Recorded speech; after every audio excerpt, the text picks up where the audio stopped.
समय व्यर्थ नहीं जाना चाहिए। जितना बन सके उसे अपने जीवन में उतार लेना चाहिए। साधु आज है कल नहीं, आप आज हैं, कल का क्या भरोसा? क्या भरोसा है इस जिंदगी का? है? ऊपर का सांस ऊपर रुक जाए, नीचे का सांस नीचे रुक जाए। अभी पता चले भैया दास जी तो अभी प्रवचन कर रहे थे, रुक गए। बिन विश्वास भक्ति नहीं तेहि बिन द्रवहि न राम। जब तक भगवान पर विश्वास नहीं करोगे, भगवान की भक्ति नहीं कर सकते। विश्वासो फलदायक। अगर भगवान पर विश्वास हो गया तो कल्याण हो जाएगा। माता पिता पर कल्याण हो गया, माता पिता पर विश्वास हो गया कि ये मेरा कभी अहित नहीं करेंगे, मेरा भला ही करेंगे, तो निश्चित आज नहीं तो कल कल्याण ही होगा। पत्नी को पति पर विश्वास हो जाए, मेरा पति मेरे लिए कभी अनर्थ नहीं कर सकता, उस पत्नी का कभी अनर्थ नहीं हो सकता। और जिस पति को अपनी पत्नी पर विश्वास है, ओ बच्चों,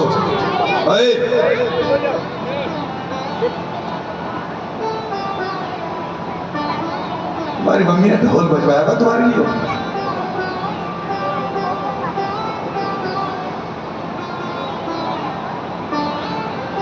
जिस पति को अपनी पत्नी पर पूर्ण विश्वास है, तो वहां निश्चित प्रेम हो जाता है। और जहां प्रेम होता है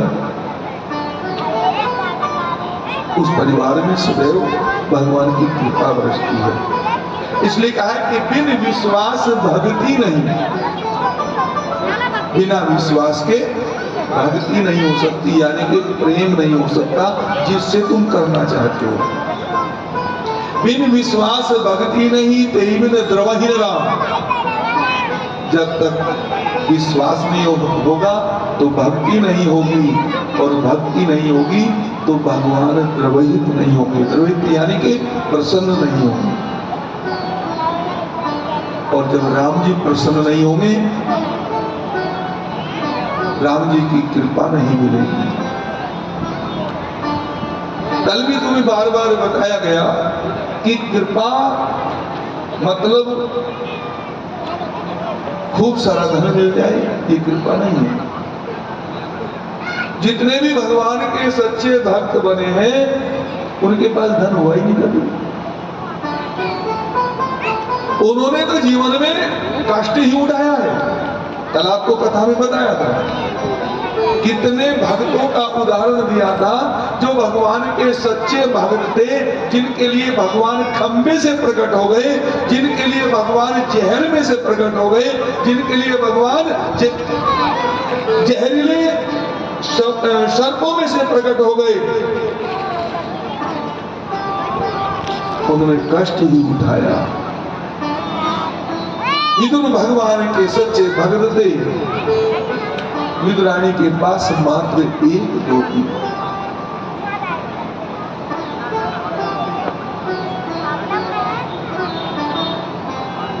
जितने भी भगवान के सच्चे भक्त हुए हैं, उन्होंने कांटों पर चलना सीख लिया। उनके जीवन में कांटे, विपत्ति, समस्याएं उनके सामने खड़ी रहती हैं। और सच बताएं, जितनी विपत्ति भक्त के जीवन में आती है, भगवान के भक्त को उतना और आनंद आता है, और आनंद आता है।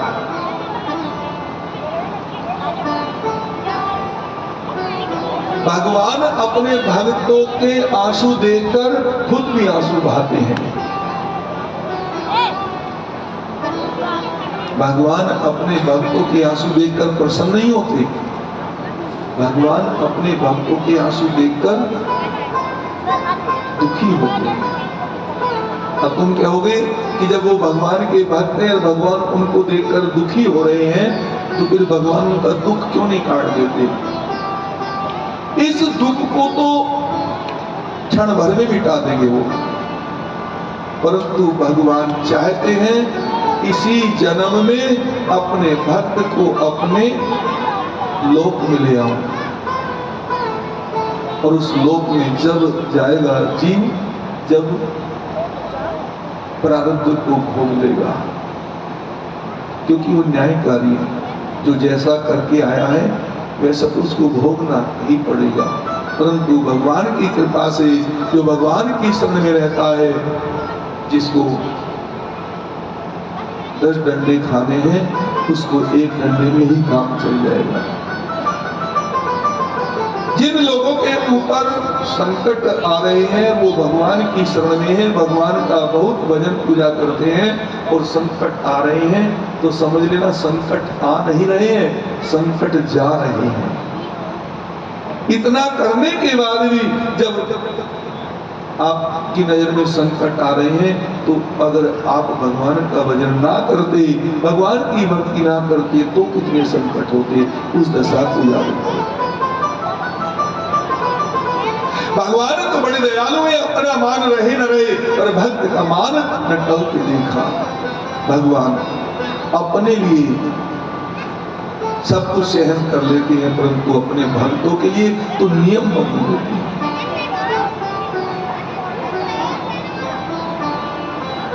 होई है सोई जो राम रचिला का, स्वामी ने लिखा है कि होई है सोई जो राम रचिला का, जो राम जी ने रच दिया वही होता है। परंतु उससे आगे यह भी लिखा है कि राम सदा सेवक रुचि राखी, राम सदा सेवक रुचि राखी। राम सदैव अपने सेवक की रुचि के अनुसार व्यवस्था करते हैं। परंतु कब? जब राम के सेवक बन जाएंगे, जब राम के भक्त बन जाएंगे, राम जी की भक्ति करेंगे। राम जी की भक्ति कब होगी? जब भगवान पर पूर्ण विश्वास होगा। अगर संकट भी आ रहा है तो मन में विश्वास रहे कि इस संकट से मेरा कुछ भी बिगड़ने वाला नहीं है, यह तो मेरे कर्मों का भोग है, ये तो मुझे भोगना पड़ेगा। कहो न को सुख दुख करदाता, निज कृत कर्म भोग संभ्राता। ना तो कोई किसी को सुख दे रहा है, ना कोई किसी को दुख दे रहा है, सब अपने अपने कर्मों का भोग रहे हैं। इसलिए राम जी की भक्ति करो, और भक्ति होगी विश्वास से, और जब विश्वास हो जाएगा तो राम जी की कृपा हो जाएगी। कृपा हो जाएगी तो सब दुख दूर हो जाएंगे। अगर भगवान पर विश्वास नहीं है तो जीव भक्ति नहीं कर सकता, और भक्ति नहीं होगी तो भगवान द्रवित प्रसन्न नहीं हो सकते, और भगवान प्रसन्न नहीं होंगे तो राम जी की कृपा नहीं मिलेगी, और राम जी की कृपा नहीं मिलेगी तो राम कृपा बिनु सपने हूँ जीवन लेहु विश्राम। राम कृपा बिनु सपने हूँ जीवन लेहु विश्राम। राम की कृपा के बिना जीव शौकन में भी आराम नहीं ले सकता। जागृत अवस्था की तो बात छोड़ो। इसलिए परमात्मा पर विश्वास करो, और परमात्मा पर जिसने विश्वास किया है विश्वासो फलदायकम। जिसने भी परमात्मा पर विश्वास कर लिया है, जो इच्छा हो मन माही, हरि प्रसाद कुछ दुर्लभ बनाए। फिर तो मन में जो भी इच्छा हो गई, वो इच्छा अवश्य पूरी हो जाएगी। कितने लोग बाहर मिलते हैं, महाराज जी मुआवजा कब मिलेगा, मुआवजा कब मिलेगा, मुआवजा मिल जाना चाहिए। अरे भगवान पर विश्वास करो, भगवान के लिए कुछ करो तो सही। अरे जब तुम भगवान के लिए कुछ नहीं करते तो भगवान तुम्हारे लिए कहां से कुछ करते? और जितना तुम भगवान के लिए करते हो तो तुम्हारे घर की इतनी सारी समस्याएं, तुम रोज भगवान से अपनी समस्याओं को बताते हो, तो धीरे धीरे तो है तुमने बहुत सारी समस्या भगवान को बता रखी है। तुम्हारी भक्ति के अनुसार, तुम्हारी पूजा पाठ के अनुसार, तुम्हारे विश्वास के अनुसार धीरे धीरे तुम्हारी समस्याओं का समाधान होता चला जाएगा। जैसी भक्ति करोगे, जैसी भक्ति करोगे वैसा ही भगवान फल देगा। और भगवान के यहाँ कुछ भी देर नहीं है। जिन्होंने भगवान के लिए कुछ किया है, भगवान ने उनके लिए सब कुछ किया है। जिसने भगवान के लिए कुछ किया है, भगवान ने उनके लिए सब कुछ किया है, और जिन्होंने भगवान के लिए सब कुछ किया है, भगवान ने उनके लिए तो अपने से पहले पूजा की व्यवस्था बना दी। साधु संतों ने भगवान के लिए अपने आप को समर्पित कर दिया, तो भगवान से पहले किसकी पूजा होती है? जिनकी पूजा होती है ना। गणेश जी ने शिव पार्वती को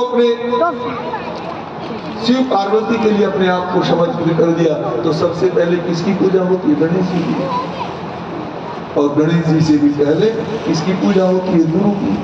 गुरु की पूजा क्यों होती है? क्योंकि उसने अपने आप को भगवान के लिए पूर्ण रूपेण समर्पित कर दिया। 1 घंटे के लिए, 2 घंटे के लिए, 4 घंटे के लिए नहीं। भगवान के भक्तों ने तो संतों ने तो कह दिया, चाहे कांटों पर मुझे चलना हो, चाहे कांटों पर मुझे चलना हो, चाहे छोड़ के देश निकलना हो, पर मन ना डगो मेरा हो रे ध्यान तुम्हारे चरणों में। यदि मनुष्य का मुझे जन्म मिले तो तेरे चरणों का पुजारी बन। किसी भी योनि में मुझे जन्म मिले भगवान, मैं आपके ही चरणों का। जिस समय एक साधु घर परिवार छोड़ता है तो उसका ना कोई ठिकाना होता है, कहां से खाएगा, कहां से करेगा, क्या करेगा, कैसे करेगा, केवल एक ही पता होता है, बस राम राम जपना है, भगवान जी की आरती उतारनी। और भगवान भी वो बोलता नहीं, जिसकी आरती उतारनी है, जिसके लिए घर छोड़ा है, परिवार छोड़ा है, वो बोलता भी नहीं है। एक साधु ने सब कुछ किसके भरोसे छोड़ दिया? अपने भगवान के लिए। इस प्रकार एक लड़की, एक कन्या अपने घर को छोड़कर ससुराल चलती है, किसके सहारे? पति के सहारे चलती है। उसके परिवार के बारे में कोई ज्ञान नहीं है, कैसे विचारों की है, कैसे स्वभाव की है। चलो अब तो पता भी लग जाता है, क्योंकि अब तो नई सिस्टम चल गई, शादी से पहले लड़के लड़की को भेज देते घूमने के लिए। परंतु जब ये बैठी है बेबियां, इनका तो पति अगर चोरी छुपे देखने भी चला गया होगा तो समझ लो कई बार तो समस्या आ गई होगी कि रिश्ता कैंसिल हो रहा है, चोरी से देखने आया था। पता लग जाए कोई लड़की को देखने आया है चोरी छुपे, और पता लग गया लड़की वालों को, तो रिश्ता कैंसिल हो जाता था। और जिसको जैसा मिल गया, जिसको जैसा मिल गया वैसे के ही साथ जीवन काट लिया। उस समय पर ना किसी के तलाक होते थे, ना कुछ छूटती थी। एक आध दिन को रूस रास के घर चली गई, फिर 2, 4, 5 दिन बाद अपना चली आती थी। और पहली तो सासू बड़ी खतरनाक थी, पहली तो सासू ऐसी खतरनाक थी, डंडा मारती थी खींच के। आज उस समय जैसी सासू आज की मिल जाए तो सब कोर्ट में खड़े हैं। याद रख लो, बिना विश्वास भक्ति है। पति के भरोसे एक लड़की अपने कन्या अपने ससुराल आती है और पूरा जीवन उसी के साथ बीतता है। उस घर में कमाने की, लाने की सब किस चिंता किसको होती है? पति को ही चिंता होती है। ठीक उसी प्रकार जब एक साधु घर परिवार छोड़कर भगवान के लिए चलता है तो भगवान को उसकी चिंता होती है। सच बताएं, हमने तो प्रतिज्ञा ली थी कि हम भिक्षा ही नहीं करेंगे, जबकि साधु जीवन में ये होता है कि भाई 7 घर तो भिक्षा करनी करनी है। परंतु जब हम बाबा जी बने, घर छोड़ा, परिवार छोड़ा, तो हमने प्रतिज्ञा की। बड़े भाई ने एक दिन हमें खूब गाली दी, तो बाबा जी बनाए तो इस मुखिया परिवार की खूब बेइज्जती करेगा, घर घर जाकर मांगेगा। हमने प्रतिज्ञा कर ली कि हम जीवन में भूखे मर जाएं, परंतु हम किसी के घर दरवाजे पर भिक्षा मांगने नहीं जाएंगे। हमें 7 दिन हो गए, हमने कुछ भी नहीं खाया। हमारी माता श्री रोटी बनाकर मंदिर में देकर जाती थी, तो भगवान जी का भोग लगाया, रख दिया ऐसे एक साइड। उन्हें किसी ने बता दिया कि 7 दिन से तुम्हारे बेटे ने खाना नहीं खाया। तो आकर रोने लगी, बेटा खाना क्यों नहीं खाता? मैं जब तक मैं हूं, जब तक मैं तेरी भोजन की व्यवस्था मेरी। मैं बोला कि भैया, मैंने जिस दिन घर छोड़ा उस दिन भगवान के लिए छोड़ा, तुम्हारे भरोसे नहीं छोड़ा,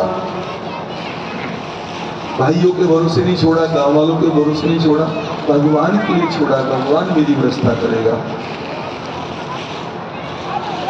फकरपुर से काफी भक्त आते थे, उनको पता चला कि 7 दिन से कुछ नहीं खाया। वो आके रोने लगे, गिड़गिड़ाने लगे। 3-4 बार रोटी लेकर आए, मैंने नहीं खाई।